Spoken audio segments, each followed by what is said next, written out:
So now we're going, you know what I mean? So they basically they set him up in jail. They had some people offer, three dudes, man, offered us some weed, going to sell, smoke some weed, and went to sell, smoke some weed, and they got him, and it f***ed him up, yo. You know what I'm saying? And so after that, it was just like he'd do anything to get out of there, and everybody was mad, and people was like, well, who gonna ride for him? Everybody gonna ride for you, man. Thug life, and it was so sad, man, because it was like okay, so Pac is not a blood, Pac is not a Crip, Pac is he's not no gangster, yo. He has no ties to any gang. To be a gangster, the part of the word is gang. What gang? He's not a blood, he's not a Crip, he's not a Thug Life is not a gang. Thug Life is a music group. And to just watch those guys just sit there and go, man, I do music with Pac, but, I'm not trying to ride on you. I mean, you know what I mean? It was sad. So nobody had Pac's back. This is a Jmix exclusive.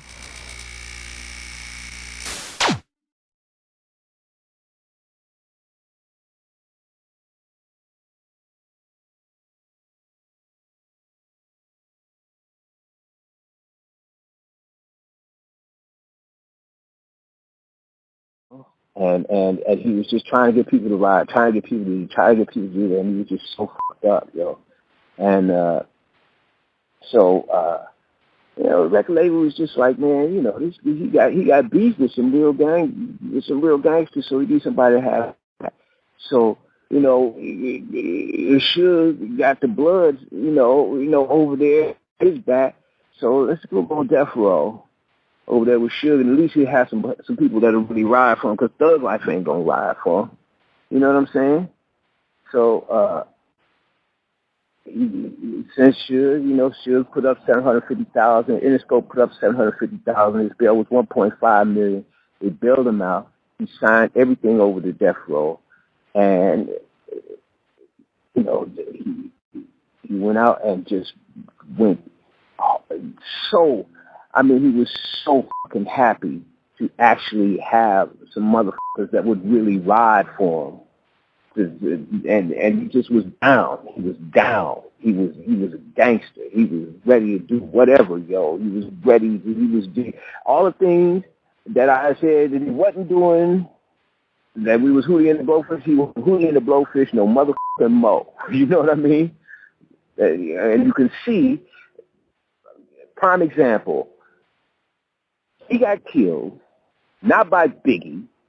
He got killed, and it's on tape. He's on tape, beaten up, being the first one to roll up and lay hands on a killer Crip. You know what I mean?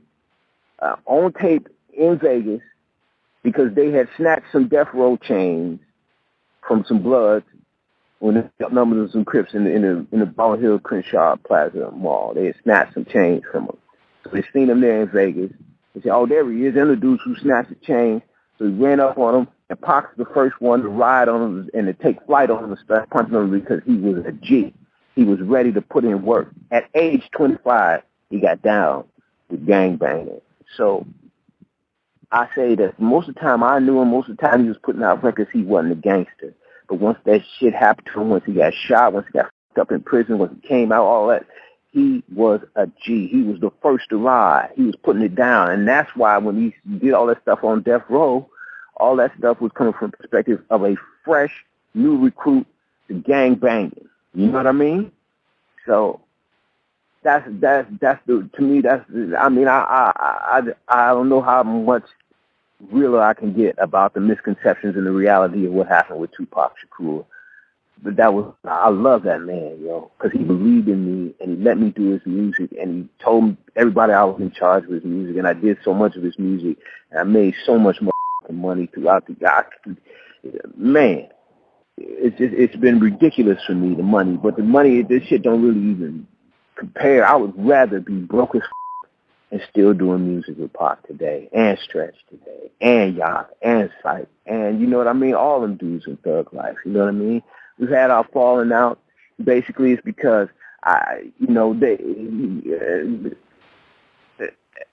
Tupac's estate stole so much money from me, man. You know what I mean?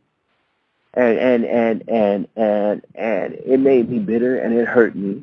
You know what I mean? Because he's supposed to be Black Panthers, and how can a Black Panther steal from a black man? And I went through all of that feeling of, the hypocrisy of it, and feeling hurt and let down and pointed in my people. You know what I mean? And here it is.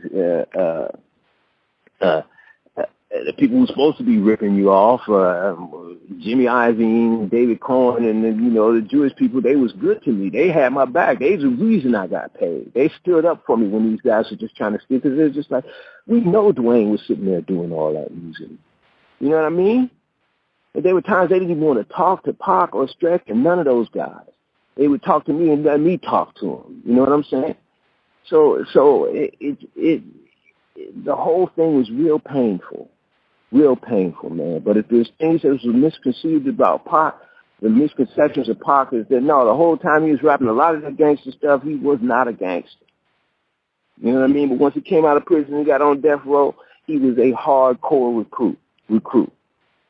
And so, those are the, and a lot like his misconceptions, and a lot of the things like that, the God Bless the Dead being about Biggie Smalls and Tupac still being alive. If Tupac was still alive, I'd be handing him the phone right now, man. You know what I'm saying? My homie's gone. My friend is gone. I miss him like a mug because he believed in me. I've been doing. I did some things, music since he's gone. I did like Vibe Versus for Vibe magazine a little while back, and that was a big, huge hip hop contest. Just unbelievable. That's I was just amazed at the success of that. But there's been a lot of painful things that happened. A lot of painful things that happened to a lot of people who tried to. Sadly, Tupac's estate has tried, unbeknownst to me, has been trying to blacklist me because they don't want me telling the truth, because they know that I'm going to tell the truth because it's beneficial to me, and they just didn't want me out because I would sue them. And people say they owe me like $30 million and all this stuff like that, man. I don't know, man. For me, I just miss my friend. I miss doing music. I love doing music. He believed in me. The music that we did would come out, you know what I mean, and be big. So, and when you dream of doing music, when you're a musician, and you never imagined it would come true, but it is. You're happy as hell, and just like he, just yoked up on all this gangster stuff because he didn't want to let down his fans. You know what I mean? I didn't want to let down the fans. I wanted to keep doing music with him because I've done music with a lot of people, but nobody else I've done music with has had that phenomenal level of success. You know what I mean? So I don't look at it as me, because I've done music with, Boys and Men and Jody Wiley, Keith Washington, and a bunch of unknown people. I've done music with a lot of people.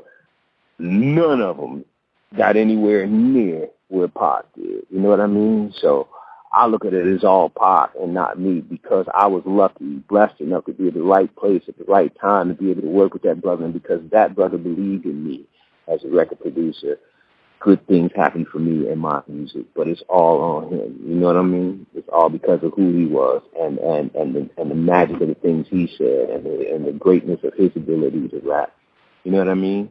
I don't even look at it like me. You know what I'm saying?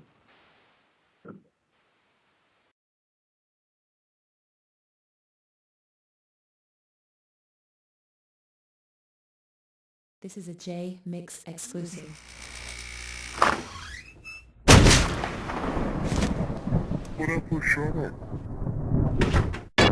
Hey all, it's Jmix here, and I want to thank everybody that took the time to watch the video. If you liked it, go ahead and throw it a like, maybe even a comment down below. And if you really like my content, check out my Patreon. The link is down below. For $1 a month, you get all the live streams, unedited as soon as they happen, plus interviews in advance and other bonus content. The link is in the description. If not, you guys could always watch one of the videos to the side of me. See you on the next upload. One love, everybody.